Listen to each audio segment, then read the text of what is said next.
Hello बच्चों. So the question is match the items of column first and column second. तो column first ये रहा, column second ये रहा. column first में अगर हम देखें हमें यहाँ पे सारी cells गिवन है. Lechlanchi cell, nickel cadmium cell, fuel cell and mercury cell. और बाकी बच्चों में यहाँ पे सारे ऑप्शंस गिवन है. सेल रिएक्शंस गिवन है, does not involve any ion in the solution, rechargeable, reaction at anode, zinc 2 plus 2 electrons converts energy of combustion into electrical energy. तो बच्चों हमें यहाँ पे ये सेल के अकॉर्डिंग बताना है कि कौन सा ऑप्शन करेक्ट होगा. तो आइए बच्चों देखते हैं एक एक करके. तो सबसे पहले बच्चों बात हो रही है इस क्वेश्चन में लेचलांचे सेल की. तो जो लेचलांचे सेल होता है बच्चों, ये क्या होता है, ये हमारा जिंक और कार्बन का कपल होता है.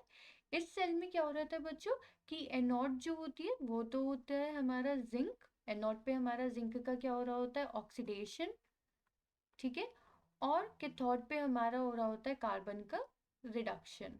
ठीक है, कैथोड पे हमारा कार्बन प्रेजेंट होता है. तो ये होती है हमारी लेचलांचे सेल. तो अगर मैं देखूं फर्स्ट ऑप्शन के अकॉर्डिंग कौन सा ऑप्शन यहाँ पे हमें मैच करना होगा, डी वाला. ठीक है.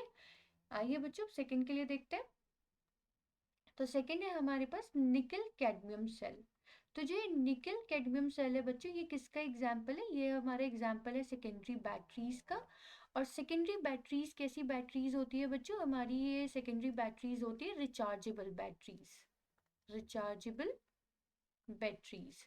तो उसके अकॉर्डिंग अगर हम देखें तो सेकेंड निकल कैडमियम सेल के लिए कौन सा ऑप्शन करेक्ट हो गया, सी वाला.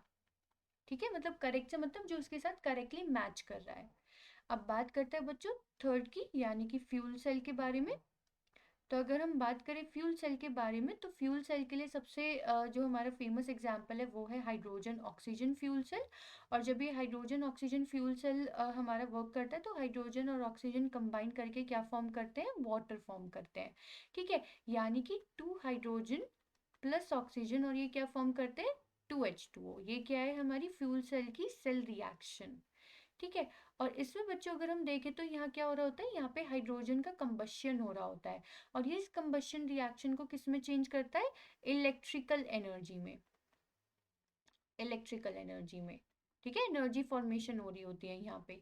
तो अगर हम देखें फ्यूल सेल के लिए एक तो हमारा ए ऑप्शन सही रहेगा, यानी कि थर्ड वाला इसके लिए.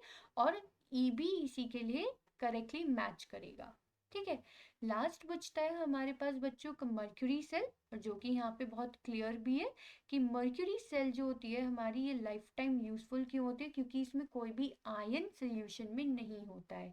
जैसे कि अगर मैं आपको यहाँ रिएक्शन बता दूं, zinc mercury plus mercury oxide, तो ये चेंज होता है हमारा जिंक हाइड्रोक्साइड प्लस मर्क्यूरी. तो आप देख पा रहे होंगे यहाँ पे कोई भी आयन नहीं है सोल्यूशन में. और ये यूज किया जाता है फॉर हियरिंग एड्स. तो अगर हम देखें फोर्थ के लिए कौन सा करेक्ट ऑप्शन हो गया, बी. तो यहाँ पे अगर हम फाइनल आंसर लिखें एक बार बच्चों, तो फर्स्ट के लिए हमारा करेक्ट ऑप्शन है डी. सेकंड के लिए हमारा करेक्ट ऑप्शन है सी. थर्ड के लिए बच्चों हमारे पास दो ऑप्शंस आएंगे यहाँ पे, कौन कौन से, ए और ई. और फाइनली बच्चों फोर्थ मर्क्यूरी सेल के लिए ऑप्शन करेक्ट है बी. यानी कि हमने क्या कर दिया, सारे कॉलम जितने भी ऑप्शंस हमें गिवन थे कॉलम फर्स्ट के मैच कर दिए कॉलम सेकंड से. तो अच्छा यहाँ पे मैंने ये बी लिख दिया है बच्चों, यहाँ पे ये बी नहीं होगा, यहाँ पे ये क्या आएगा हमारा, ये आएगा फोर्थ. तो आई होप बच्चों आपको ये क्वेश्चन समझ में आ गया होगा. Thank you.